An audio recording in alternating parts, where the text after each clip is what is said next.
Welcome to Backyard Gardening. Today we're going to talk about extending your growing season into the fall. Usually by now everything's done. It's mid-September. Tomatoes are wrapping up. The raspberries are still going a little bit, but they'll soon be done. But pretty much everything else is done.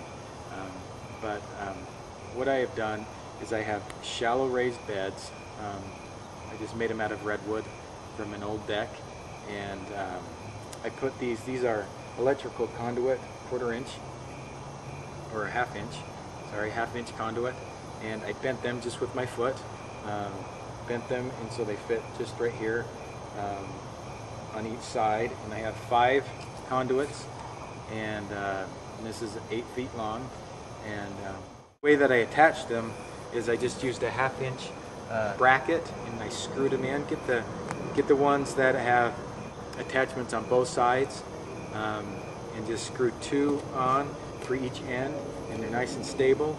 And I just leave them up through the year. You can slide them out, pull them out if you want in mid-season, but they don't get in my way very often. Right now I planted beets about 2 weeks ago. We have spinach, more lettuce, and I think those are turnips.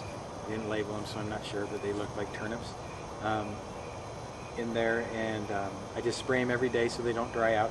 Right now I have a shade cloth on it because it is still warm. I have it down right now because it's not as warm today, but on those warm days what I do is I take these 2-inch clips that I just got at Office Depot, and I just clip them. They work really well. And I just clip them on to keep the sun from drying out the starts because they are so small, and it keeps the water from evaporating so quickly.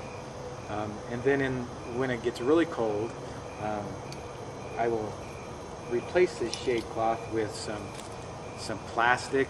Get the thick kind. Don't get the cheap stuff, because you'll just have to replace it every year if you get the cheap stuff. I think the stuff that I use is 4 mils. It's clear, and I'll put that on, and I'll use a 10 feet by 10 foot piece, and it fits just right over this. And I just use these 2-inch clips, and that keeps the moisture in, keeps it nice and warm in there, and I will have lettuce until mid-December, almost till Christmas in there.